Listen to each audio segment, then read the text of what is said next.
Morning, folks. Saturday morning on a fresh day in January. I even might a few fresh wintry showers today, but we will see.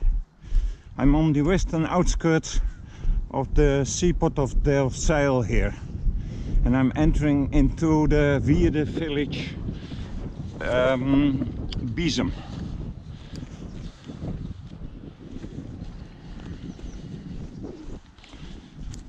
The idea of today is to visit the remains of a cluster of bunkers dating from the Cold War. On my way out and back, I aim to walk through 5 of the so-called Wierden settlements. This is the first of them. And in doing that, I will also try to approach the ruinous buildings of the former brickworks. The red thread of today is that one of local history again.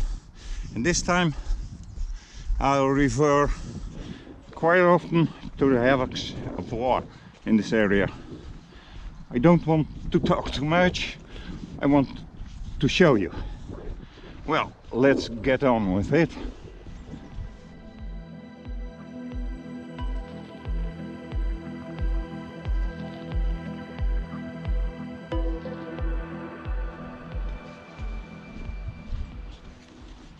Biessum lies around Wierden, in fact, I'm right on top, in the middle of that same Wierden.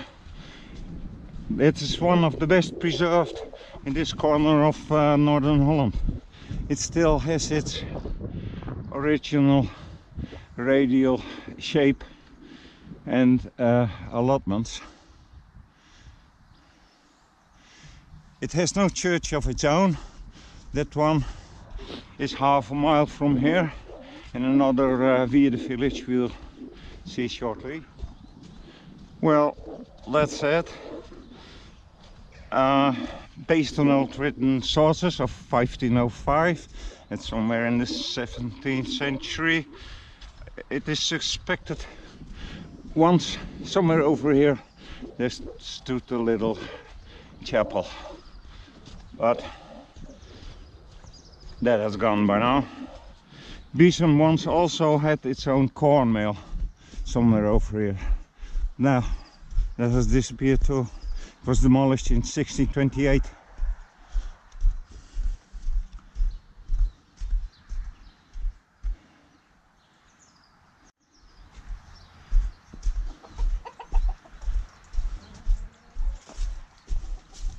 At the very end of the Napoleonic era, it was demolished, this village. That's why we won't see a lot of old buildings here. Biessum was the scene of heavy fighting and looting during the siege of Delfzijl in 1813, 1814. The mainly French defenders of Delfzijl attacked and disrupted the Dutch and Cossack troops besieging them. Here I'm walking down, and this is kind of the ringway around Biessum. Here to my right hand is the Wierden.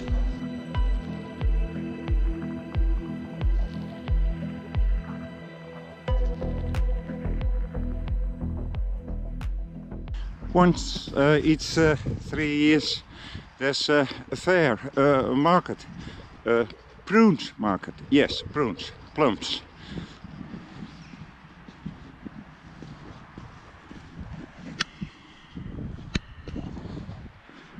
So, that was Biessum.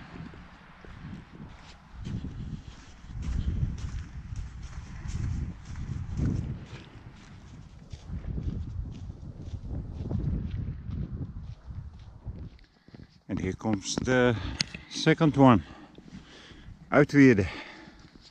It's a village of maybe 50, 60 inhabitants nowadays. It's in close proximity nowadays of the seaport Delfzijl. Over there the outskirts of Delfzijl again. And there we have one of the reasons why this little village was looted, raped and demolished twice. First time in Napoleonic times. Dutch attackers over there with the batteries. French and a few other Dutch too on that side. Had a good fight over here. They burned and pillaged the village. In the end, Napoleon had already abdicated. The French were allowed to leave the area, but by then, later on, there were the Germans too. This is not far from the German border, and they were defending this area heavily against the Canadians and the Brits, if I remember well.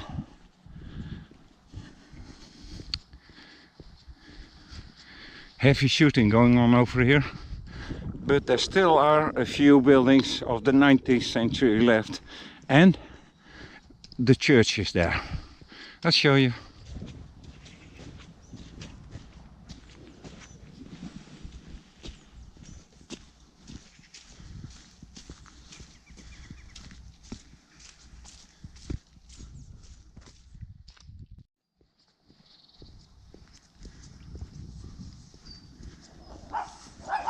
Well, chaps, defending the old tower.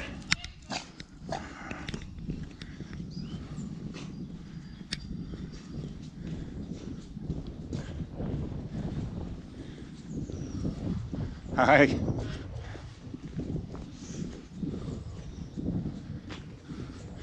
Well, the main building over there is only 1839.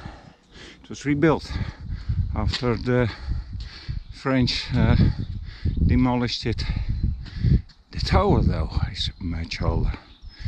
That one dates first half 13th century. That's the one building that is still here from medieval times.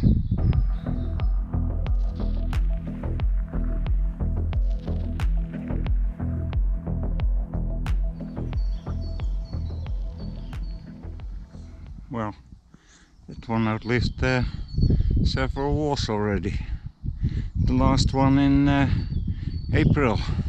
The shelling by the Germans of the Canadians and the Brits over here.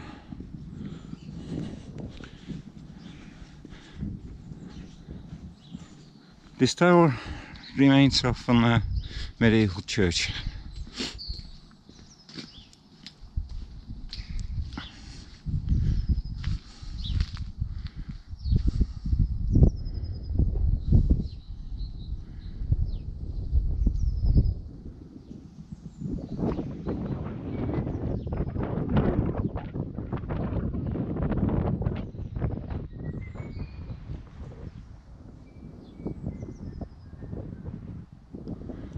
Those old bricks.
And here we approach several of the about 7 bunkers over here.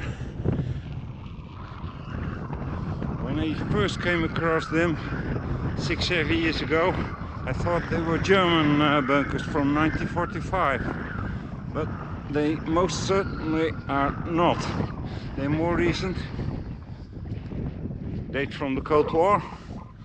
Building started around 1951 and lasted until 1958. In fact, it was a 360-degree around defense of several radar stations. I'm not quite sure which one of the bunkers here, but one of them was as deep as 2 stories and accounted for more than 50 rooms. The walls of some of these bunkers, the ceilings at least, seem to have been almost 6 meters thick. Well, the defense concept proved to be outmoded in the mid-60s, so they were left to rot over here. And as you see, they're still closely defended against intruders like me.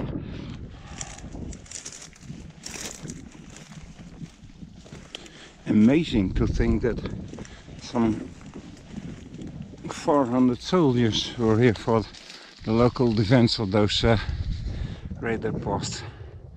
Well, I'm not going to climb this one. I can't put that on YouTube anyway.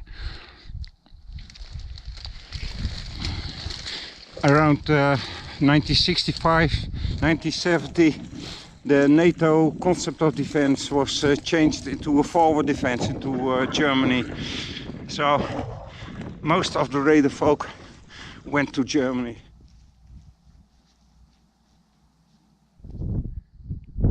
Yep, this is clearly the main bunker, right in the middle of the position. Observation posts, or once the site of the radar.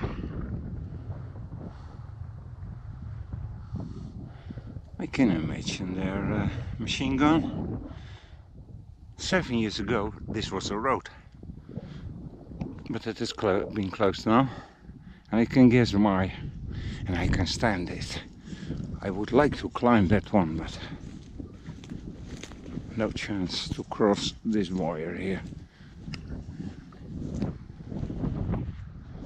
So folks, this is Cold War. This was Cold War. No use for them anymore.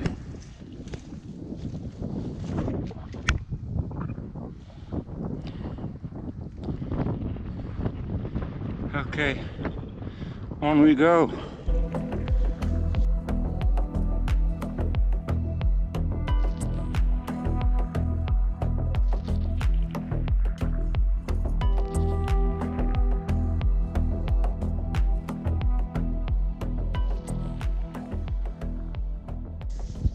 Wierden of this hamlet emerged in a very early medieval period as a cluster of several smaller ones. In the long run it developed into a real settlement. In Napoleonic era though, during the same siege of Delfzijl, most of the houses and farms over here were completely erased by the hostilities. As you can see, it's modern. And this one too. That was April 1945. Left is only the central mount of the Wierden. The rest had been dug away in the early 20th century because of the profitability of the fertile soil here. So of the Wierden itself is not much left. Same could be said about the village, but the church is still there.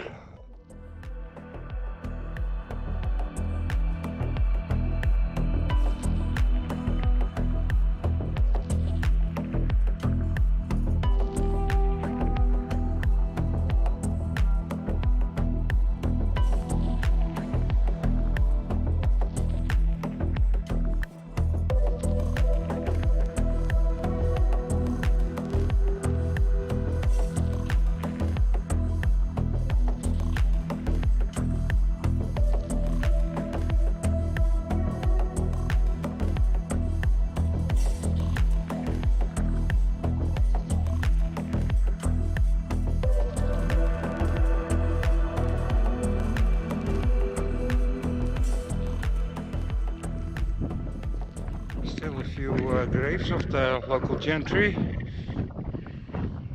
or rich farmers, but I guess local gentry. And let's have a look around. Over there you see the mound, the original Wierden, has been excavated.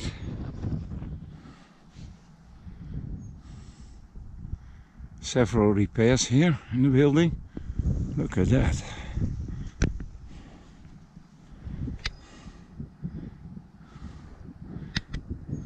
These bricks tell us a story. Restored several times with the old bricks of the 12th century and later.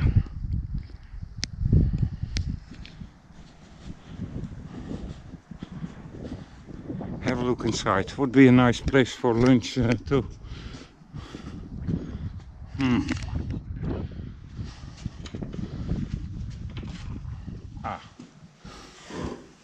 And yes, it is open.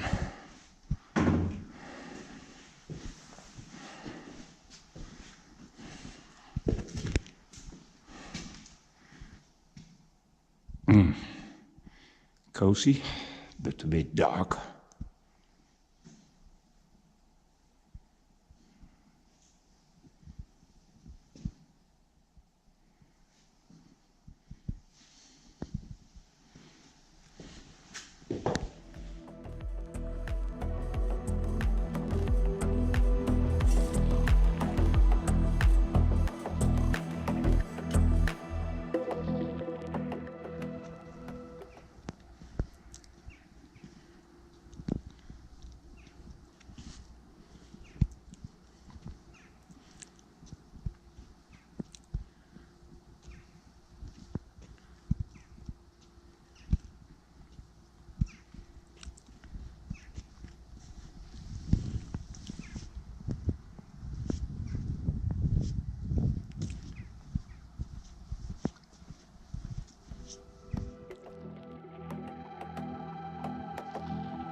Once there were very many of those brickworks in this region.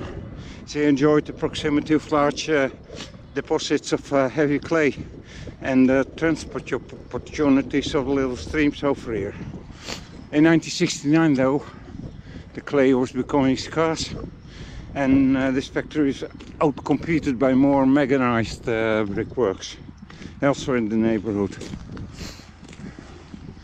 I just asked permission to someone if it was allowed to have a close look. It's a beauty.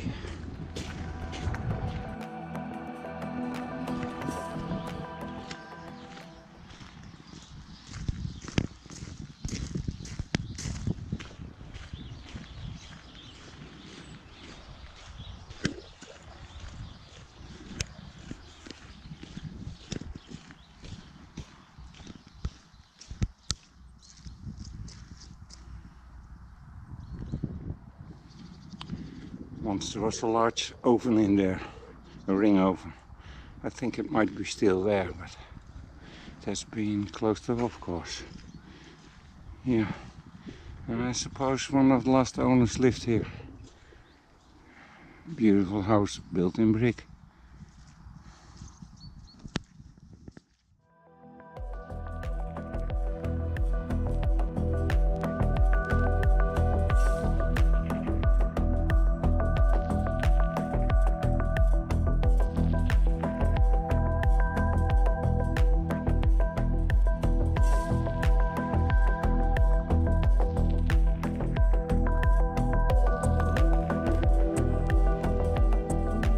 Now I'm in Uitwierde and I'm approaching another Wierden, Wierden number 4 of today, by name of Solwerd. That was a spin-off of the Wierde Marsum. That was much older. We saw that one just a few minutes ago.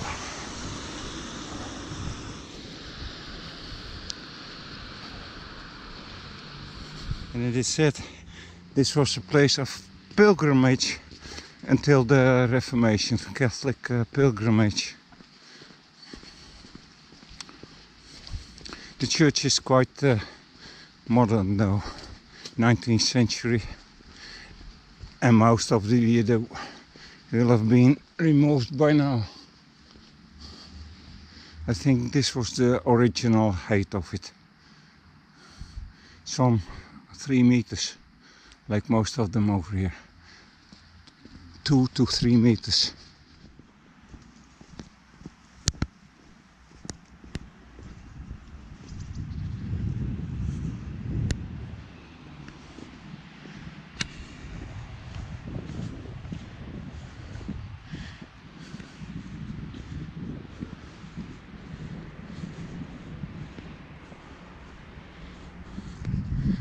Well, this is a beauty.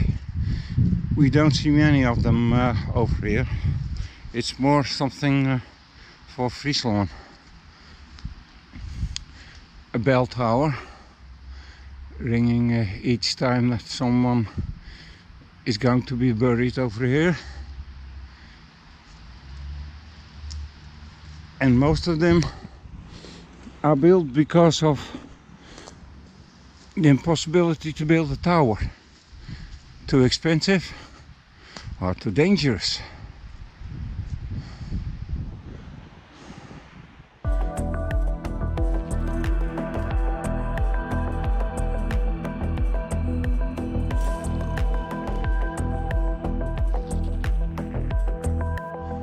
I'm crossing through the town of Uppingedam.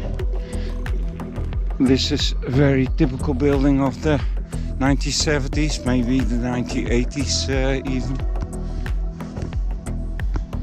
The town is encroaching on the last Wierde on its northern side. We'll see shortly.